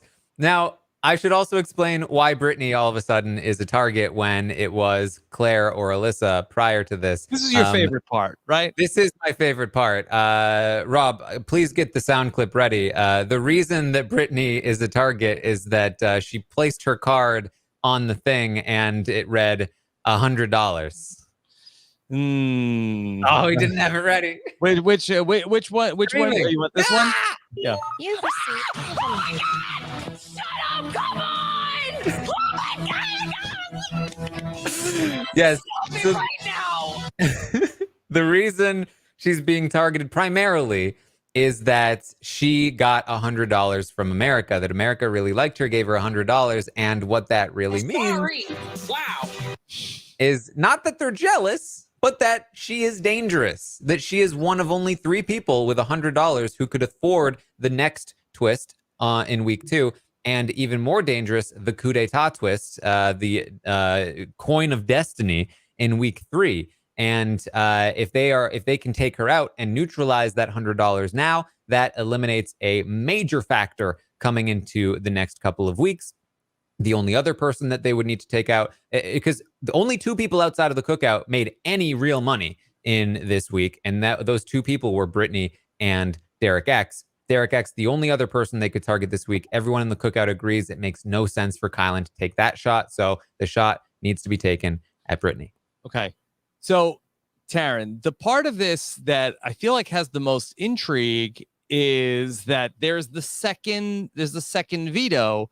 And from what I understand, the order of operations is that so Kyland's veto is first. If he takes down Claire, puts up Brittany, Alyssa's veto is second. Why isn't Alyssa considering using her veto on Brittany? Well, yes, I think the idea would be to use it on Brittany. That would force Kyland to likely end up nominating Derek X, and then Derek X would go home if she chose to do that. She has not been informed by Kyland of the actual plan for sure. But basically, she wasn't nominated by Kyland. She feels like she's been working closely with Xavier ever since Christian left. And they were not nominated. They are kind of trying to work some kind of deal with Kyland. He did throw it to her. She doesn't feel like she needs to screw Kyland over in this moment. Brittany leaving is fine for her. And I don't think she's thinking in terms of like, I need to screw Kyland over. Who else does she have to work with at this point? Everybody else is targeting her. So it's not really something that she's thinking of. Am I the only one who thinks that backup plan of getting rid of Derek X seems, I don't know, a little bit smarter, honestly, at this juncture of the game? He's the bigger threat. Brittany, I just think, I mean, I don't want it, but I'm just saying that, like, to me, if they both have the same amount of money, so the same money threat applies, he's obviously, more of a comp beast. And I think he has the better narrative to win down the stretch. And I think he is a better political player and has a higher percentage chance of maybe coercing someone from the cookout to take a shot at Xavier or maybe a Kyland instead of him.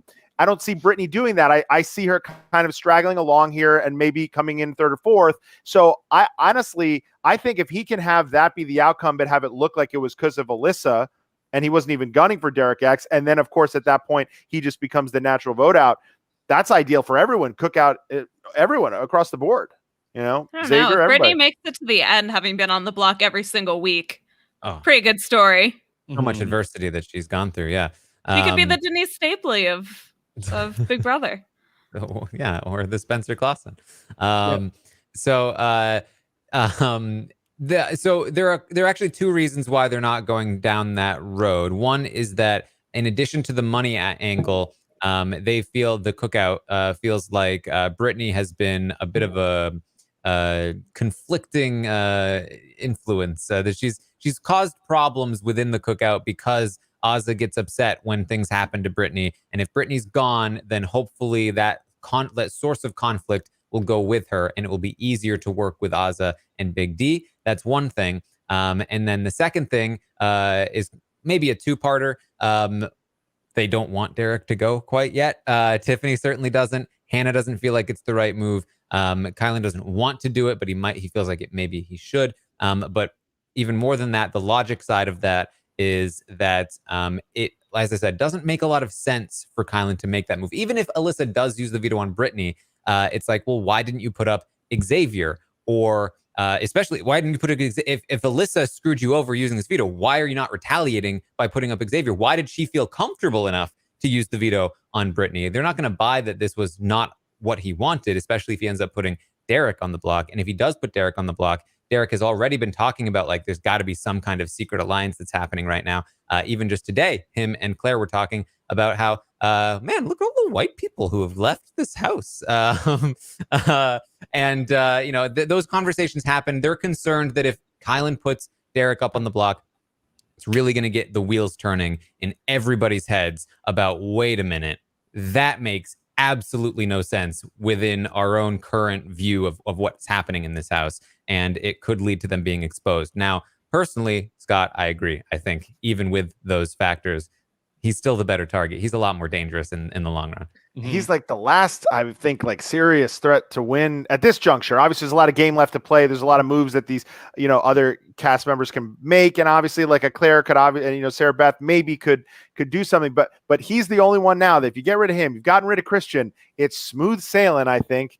And then honestly, I think some of the weaker resume people in the cookout, I think, have a better chance all of a sudden as well. So I don't know. So Taran, in terms of messaging this to Azza and to Brittany, how in the loop is everybody in the Joker side of the house?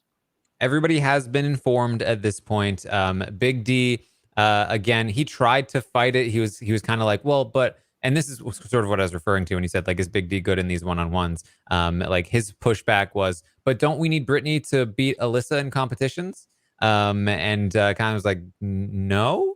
He's like, oh, okay, fine. Yeah, I guess Brittany. What if they have the Denialator again? Yeah. I hardly know her. So Big D ends up being on board. I mean, he is more with Kyland, I think, even than Azza at this point. Like he wants to bro down and stuff. Yeah. And so he's hiding from Azza. We saw this in the episode actually, that he's like pretending to Azza that he's pissed about this and that he didn't volunteer for the block. He's just kind of trying to let Brittany go. And so they let it down to Azza. She was not happy about it, of course, but she recognizes that like there's not much she can do at this point. She's actually taken it decently well, I think, considering she's definitely upset, but she knows it's coming, and that's it. And what about Brittany? Brittany does not know it's coming. Yeah. I'm sure she'll take it. Go? Yeah, I was gonna say, I'm sure she'll take it really well. Hopefully there's no screaming. Yeah. Wow. Okay. Should be they're just gonna rip off the Band-Aid at the veto meeting. That's the plan. I think so. Oh, yeah, somebody's gonna crack and tell her. These people are so darn sweet. Yeah. And then the chance of a vote against Big D is what, less than 0, would you say? Pretty much. I mean, Clara and Derek actually have talked about, like, could we flip this vote on Big D? But the answer to that question is no, they couldn't. Yeah, and Claire better shut up about it before the veto ceremony. Right? Kyland would have to break the tie, right? Yes. Even if they somehow got all non-cookout members to vote, it would just be a tie, and Kyland would break the tie in Big D's favor. Mm-hmm. So they'd have to all get together, recognize that a cookout exists, decide to coordinate a vote, and then like convince Azza to give Brittany a sympathy vote, and then be like, haha, now we have 5. Like, it's impossible. I mean, I think that the formula would have to be like Derek F and Tiffany like reach DEFCON 5. Is it Lita? Is it worse when the numbers get high? Are you asking me? Is this like a war thing? Yeah. Ask a boy. I don't know. I don't know anything about I thought it was DEFCON, so I don't even know the term. Yeah, me too. So there's DEFCON 5. Like a convention. I think 1 is the worst. 1 is nuclear war is imminent or has already started. Oh my God. Well, then what's DEFCON 5? DEFCON 5 is DEFCON lowest 5 is... state of readiness. I wish I long for DEFCON 5. Yeah, okay. DEFCON 5's okay. Yeah, it's just DEFCON 5. But is there any possibility that huge kerfuffle between Tiffany and Derek F? I don't think so. I don't think cookouts made the jury I can't with him anymore. I think the cookout is here to stay up until the point where maybe 2 of them are on the block, and then maybe some cracks are big enough to form there. But unless that happens, I fully expect them to maintain loyalty all the way down. The cookout is the Kasaya of Big Brother. They all hate each other, but it functions very well. Okay, but Terry Dietz got to the final 3. I don't know who Terry Dietz is. Derek X. Oh, I got $100. Awesome. Neat.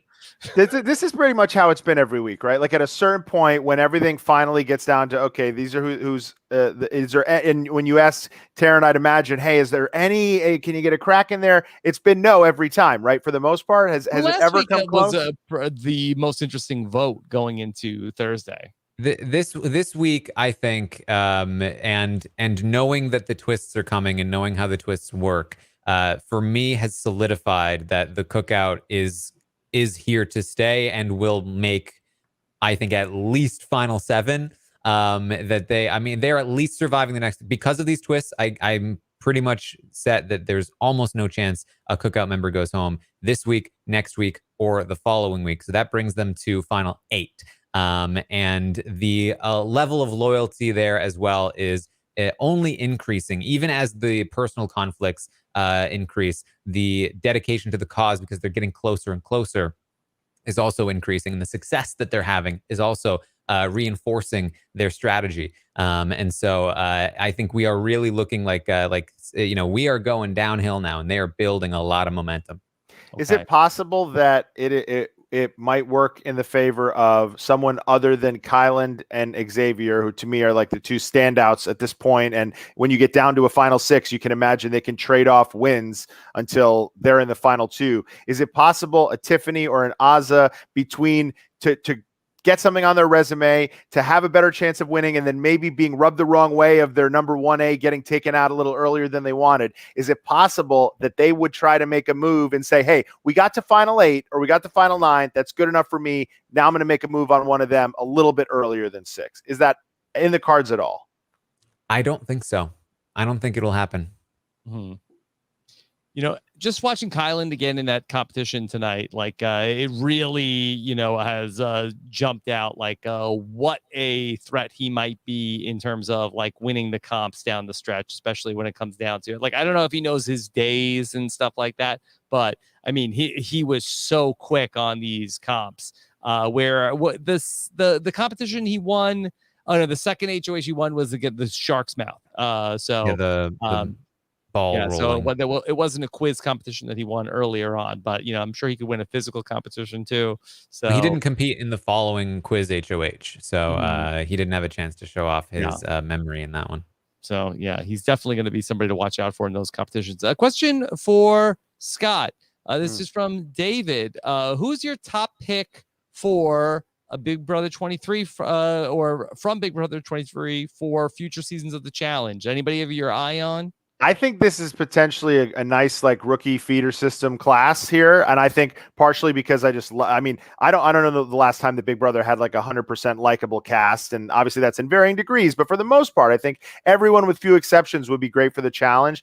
I love Derek X as a potential for the challenge. I think that sometimes you watch people on Big Brother and it's hard to see how they could translate into kind of a more devious world. You know what I mean? Because Big Brother is so goofy and lighthearted. And then you go into the challenge, and we've seen people become different players and different people, for lack of a better term, on the challenge. Fessy was this, kind of boring player on Big Brother, and then now on the challenge, he's the ultimate heel, and, Casey, of course, has kind of, now has this killer instinct over in the challenge world, and she's hooking up left and right. So I honestly think that Derek X, although he's this lovable, nice, adorable, sweet guy, I would love to see him on the challenge. I think he'd be good. And I haven't really, I think that what they've been doing well by pulling people over from Big Brother is, 3-4 years ago when I used to watch Big Brother, I used to say, oh, Brett, that's who they're going to take. And no, they've kind of stopped casting the challenge the way they cast it from like 2003 to 2013. They look kind of outside the box, and they don't necessarily look for people who fit the old mold. And I think that's why you see people who, Jose went out very early on Big Brother, Swaggy C, but then they go and they make the transition to the challenge, and their personality just flourishes. So I think Derek X would be great. Small bit of time on the show, but I thought Whitney is someone who I could maybe see them going for, just personality wise. And then Kyland, to me, Kyland looks exactly like a mainstay on the challenge, Nelson. If you put them side by side, it's crazy. They have like the same smile, the same eyes. They look identical, except Kyland is sort of like a nicer, sweeter version of him. So the fact that he's Bizarro Nelson, I would love to see Kyland on the challenge as well. Look at Xavier, because he's a hottie and he's ready to mingle. I just think the career, it seems like he's got such a solid career that it's like, hey, can you not take any calls from your clients and your I forgot he's actually a lawyer. I've been duped by that smile. Yeah, for the rookie contract on the challenge, we're gonna not let you. I mean, and it's probably hard enough to do something like Big Brother, but the challenge also kind of, and I it's not like I don't think anyone. There's been people with legal backgrounds, I guess, who then or maybe go into law, but I don't know. Depending on what kind of law he's in, the challenge might be like a little bit of a different look that you might want not to have that on your brand when you're like sitting across for somebody saying like, oh, I'm going to fight for you. And you're like, yeah, I saw you get into a fight on MTV the other day. So, because the unitards are so dignified for your attorney. Yeah. I think if Derek X went on the challenge, like after he graduated from Big Brother, like I would write in his like Big Brother yearbook, like, love you, Derek X, never change, heart. He should be the next Bachelor. If they could. If they could do that cross network. I just don't want him to be. I don't want him to be corrupted. The Bachelorette has never done anything bad to anyone who's ever been on it. Well, I don't know about that, but you can't prove that. I think Christian also, and also maybe honestly Christian and Alyssa as kind of like a duo. Alyssa's another one who I've thought, and so maybe them, combined. Sometimes they like to bring multiple people over and have them have like a little bit of a relationship built in. So I honestly think this cast is like there's like really maybe people from this cast that I couldn't see doing the challenge, and like I said, that's sort of even maybe my brain with archaic thinking. Honestly, maybe all 16 of these people could one day wind up on a challenge. Now that the challenge really does not have an archetype anymore. How would Frenchie do on the challenge? Oh, he would do absolutely terribly. But again, it's like they might just love the idea of just a complete iconoclast to and the same way he was put in this cast and thrown into this group. You could think maybe, hey, we do it on the challenge as well, but I shouldn't say too much about it because I think Frenchie's going to be the next person we interview on BB Fever. So I actually think as much as it didn't work out for him, I actually do embrace the fact that he came out swinging and had, to me, like the most headline making 2 weeks you can have on a show that you only last 2 weeks on. So it reminded me of like Swaggy C. Hey. Swaggy C came in guns a-blazing, went out guns a-blazing. They used to say, go big or go home. Frenchie said, why not do both? Do both. I love it. Yeah, no, for sure. He's one of the few I probably couldn't see getting the call. Him, maybe, probably not Derek F. Probably not Azza. Yeah, maybe not, but you never know, actually. They love sometimes the fish out of water, the person who really you can see it on their face that they're scared because they're at the top of a mountain. You know what I mean? So honestly, I honestly looked at this cast at the beginning of the season. I was like, I could see anyone from this cast winding up on the challenge. Well, Scott, somebody that you haven't mentioned, when she gets home, she's going to open up her email and Brittany's going to... You've received... Oh my God. Shut up! Come on! Oh my God! Heck yeah, man! She's one of the 3 or 4 that I couldn't see, but I get what you're saying. She's an athlete. Yeah. It'd be great. Black belt. Really? Right. Wow. Yeah. Forgot about that. She might be too dangerous. All right. These hands are lethal weapons. All right. Anything else from Big Brother 23 here tonight? I think we're good. Okay. All right. Let's say about what else is going on. Okay. Oh, what a treat for you we have on Monday when Chappelle joins Taran on the live feed update. Oh boy. Taran is how was today? Does Chappelle have a lot to work with? We're easing Chappelle into it. I feel like today has been a nice like easing in for Chappelle to do a live feed update. Yeah. Could Brittany say that her karate level now is black belt? What do you think of that? Can you play the stream again?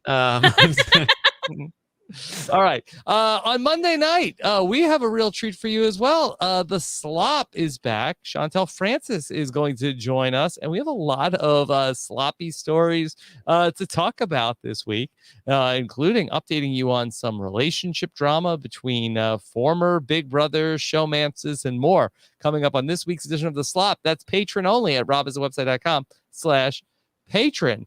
Then Tuesday night, it's going to be the BB Roundtable Stock Watch, and Asia will be joining Taran and Melissa this week. And Taran, the powers could be throwing the stock watch into turmoil. This will be a very interesting week. I'm expecting big changes to the ratings this week as things really start to lock in for the cookout. And then in addition to that, we literally have a random person will be touching the block next week, which will have a big impact on betting or buying strategies here for the stock watch. So it should be a very interesting week in the stock watch. All right, that's going to be Tuesday night live here on robhasawebsite.com. So be on the lookout for that one. Then we'll be back again on Wednesday night to recap it all. And look at this. What a treat. Puya and Liana will join us on Wednesday night. It should be a lot of fun after this jam-packed Veto episode of Big Brother coming up on Wednesday. Last week, I got to talk about the 6th best season of all time with Chappelle and Jason Reed. It was Survivor David versus Goliath. This week, we have a treat for you. The 5th best season of all time, top 5 baby, is going to be Survivor China. So join us, or I won't be live, but you'll get the podcast on Tuesday when I talk about Survivor China with Brian Scally and Kirsten McInnes. I mentioned it.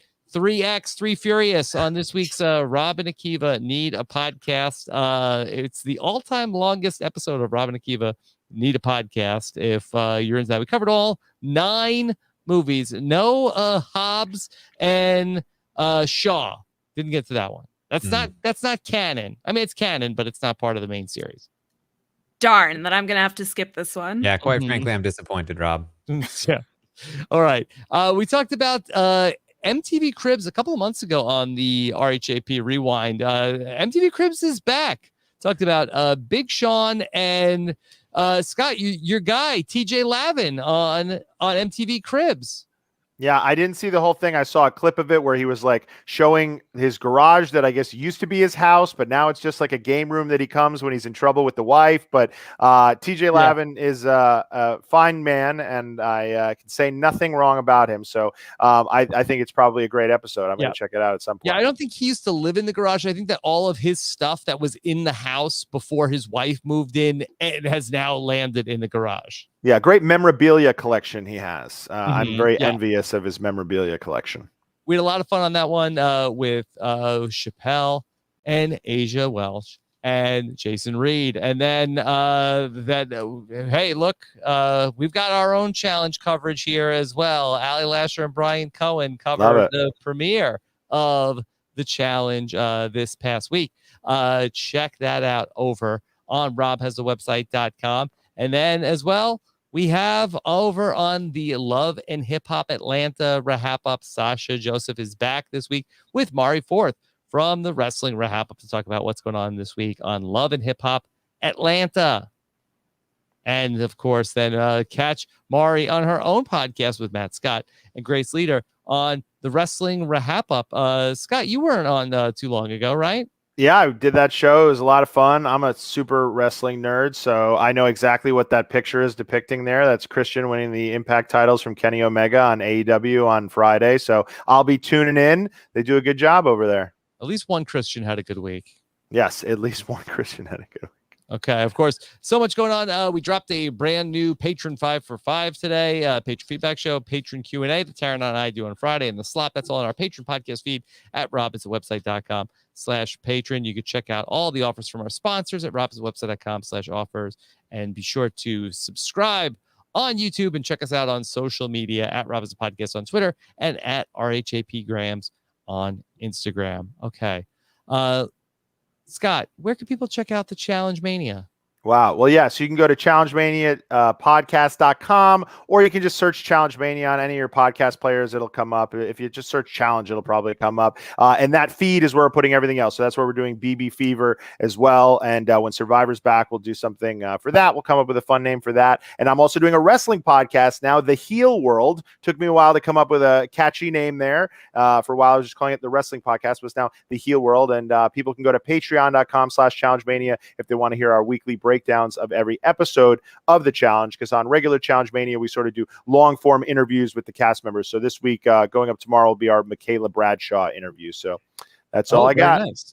Yeah. Scott, but let me just talk shop here. Sure. Content creator to content creator. So you're Challenge Mania, but you're BB Fever. Why not go with BB Mania? Oh, so I like the pun of baby fever, right? So, you know, it's me and my wife Lindsay and I. So it's kind of playing on the fact that we're a married couple with a baby.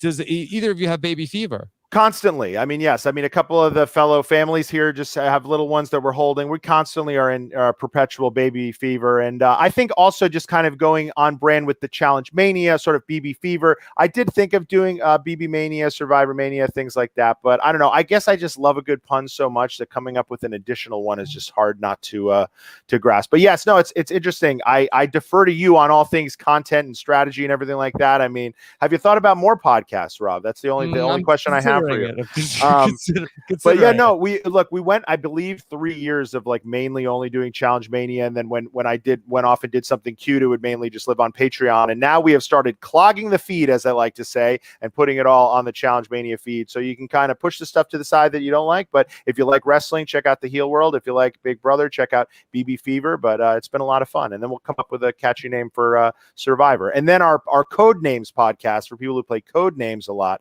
We'll have to come up with something like that. So maybe the Code of Destiny or something like that. Code of Destiny. I love it. Yeah. All right. Well, Scott, great to have you back here with us tonight. Lita, what's coming up for you? Hi. Sorry, my dog is in the background. She needs to pick a spot. I am concerned, Scott, that people are gonna go to the Heel World and be expecting ladies' shoes. Talk about that. Half of wrestling is attire. We talk ladies' shoes. Are you kidding me? Sasha Banks had the coolest boots on the other day. I spent 30 minutes on it. So we've got you. Don't worry about it. It's all there. It's all just making sure that ladies' shoes is included. Of course it is. So you can find me on Twitter at Lita Tweeted. I'm private, but I will accept you. I am on Instagram at Lita Ground. My dog is on Instagram at Sassy Cassie PGH. And we have taken a very long hiatus because my partner and I have been out of town literally all summer. But we are on Twitch at twitch.tv/pittygaming, PITTIE, like pitbulls. And we'll hopefully do some more stuff once school starts for me. Just trying to get it all in before the second wave hit. So we haven't been doing much at home. Okay. Second, Lita, fourth, whatever. Yeah. Great to have you back here tonight. And then Taran, what's coming up for you? Of course, you can find me on Twitch, twitch.tv/Taran Armstrong. I watched the episode live with you guys tonight. Was very amused by Tiffany's kerfuffle. There's, I think, a clip going around of that. Update in the morning. We'll have some fun. We'll make it happen. All right. Thank you all so much for joining us here tonight. Plenty of Big Brother coming your way on Monday on Rob as a Podcast. Take care, everybody. Have a good one. Bye.